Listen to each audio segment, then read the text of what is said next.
Une méthode que tu n'as absolument jamais vue sur YouTube. Une énorme baisse de tes marges.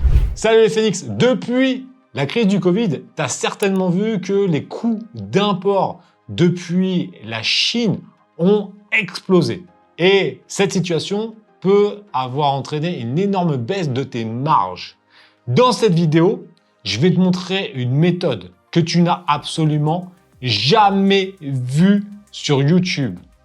Une méthode qui te permet d'importer tes produits, mais de faire tes packaging en France et de les emballer en France. Ça va te permettre de diviser ton coût d'import par 2 ou par 3 en fonction de tes produits. On va voir tout ça directement, donc pense à mettre un like et surtout, si tu as une question, mets-moi un commentaire pour que je puisse y répondre. Avant de débuter, on va voir ensemble quelles sont les composantes lorsque tu importes un produit. Évidemment, le premier élément, ça va être le coût d'import direct. Est-ce que tu utilises l'avion, le bateau, le camion ou le train? En fonction de l'une de ces méthodes, les coûts qui seront liés vont varier. Déjà, petit topo, qui est vraiment très important avant de parler de cette stratégie. Les 4 méthodes pour importer un produit vont varier en fonction de ton produit. Par exemple, si tu envoies un petit produit comme celui-ci, tu pourrais très bien l'envoyer par avion. L'avion, c'est la méthode la plus rapide pour importer un produit quelques jours seulement. Mais c'est aussi la méthode la plus chère. La deuxième méthode qu'on utilise le plus régulièrement, c'est le bateau. Le bateau, ce qui est bien, c'est que c'est le coût le moins cher au kilo, mais le délai est d'environ 40 jours pour pouvoir importer un produit de l'Asie à la France. Donc c'est un truc à prendre en compte. Deux autres méthodes, le train, qui ressemble beaucoup au bateau, mais un peu plus cher pour le même délai, ou un tout petit peu moins. Donc ça, c'était très bien pendant le Covid, c'est qu'on l'a beaucoup utilisé. Maintenant, c'est pas forcément judicieux. Quatrième élément, le camion. Le camion, ça a été très bien aussi pendant le Covid, quand il n'y avait plus de bateau ni rien.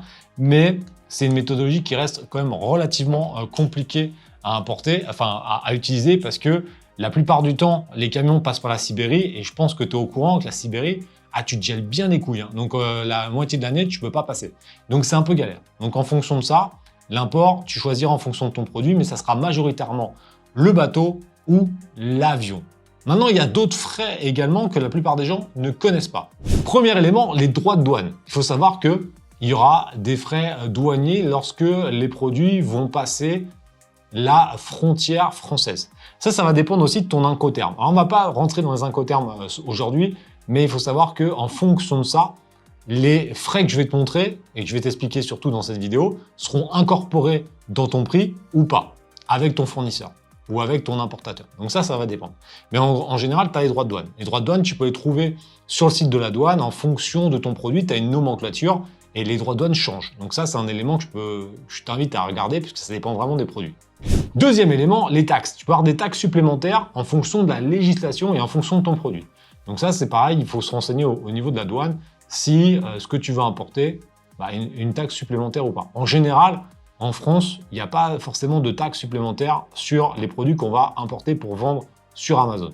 Dernier élément, potentiellement des frais de courtage douanier, c'est-à-dire que si jamais tu veux déléguer cette partie-là à une société, ça va te coûter aussi de l'argent. En général, comme je te l'ai déjà expliqué, le plus simple, c'est de prendre un Incoterm qui va te permettre de tout avoir à l'intérieur, ou à l'inverse, de prendre un Incoterm qui n'a rien à l'intérieur et que tu vas tout gérer en lui-même. Donc là, l'Incoterm, juste pour savoir à quoi ça correspond, c'est les méthodologies en fait d'import, pour faire simple. Il y a le XW qui va être celui qui aura toutes les charges pour toi. Donc en gros, le fournisseur, il va sortir tes produits devant chez lui et toi, tu devras organiser pour les mettre dans le bateau et que le bateau il arrive en France, etc. Alors c'est pas très compliqué parce qu'en soi, ça roule relativement quand tu as les connaissances là-dessus. Et après, à l'inverse, tu as le DDP où là, c'est quand tu prends le paiement en DDP, c'est le fournisseur qui va tout gérer. Donc en gros, c'est lui, tu l'auras directement en entrepôt Amazon sans rien gérer. Sauf que le DDP coûte beaucoup plus cher, donc c'est des éléments à prendre en compte.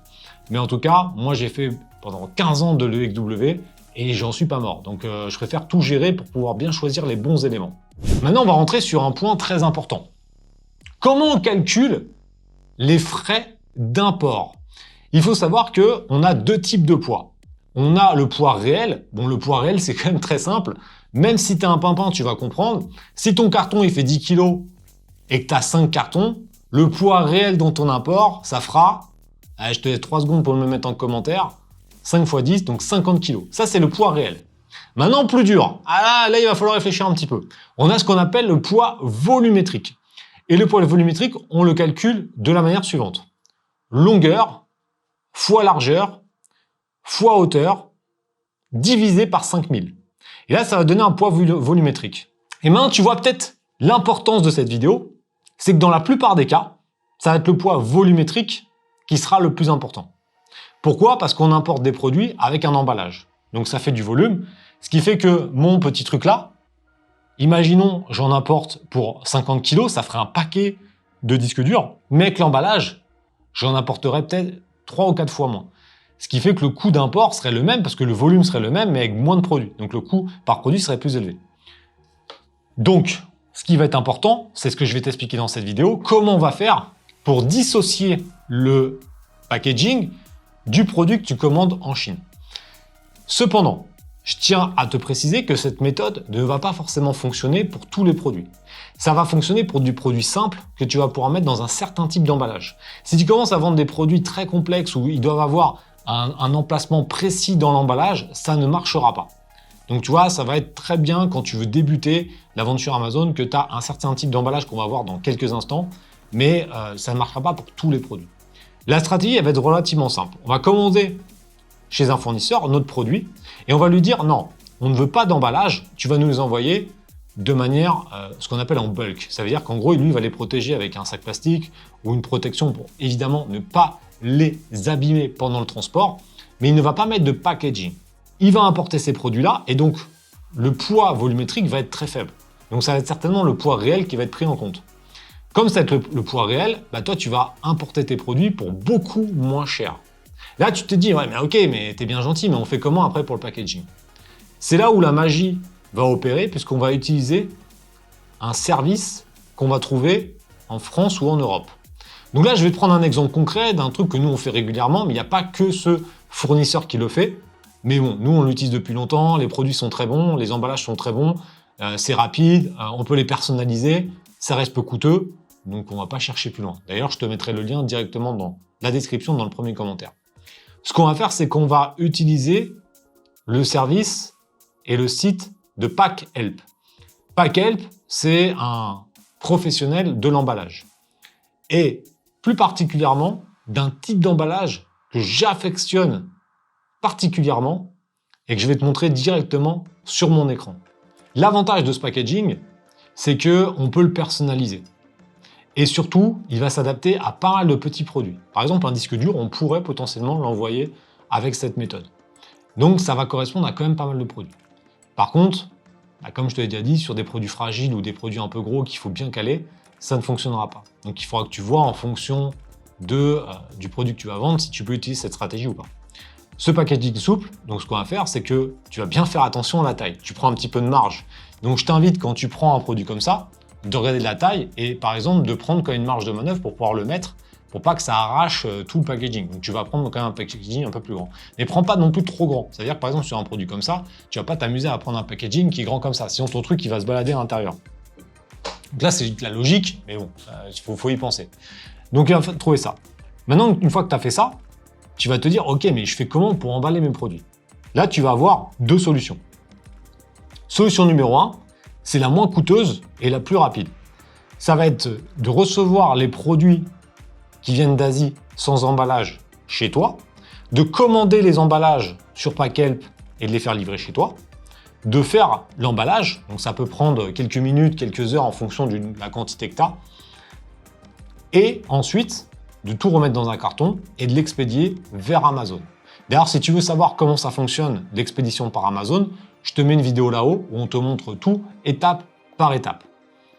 Maintenant, ça c'est une solution qui est très bien si tu n'as pas énormément de produits. Jusqu'à 200, 300 pièces, ça peut le faire.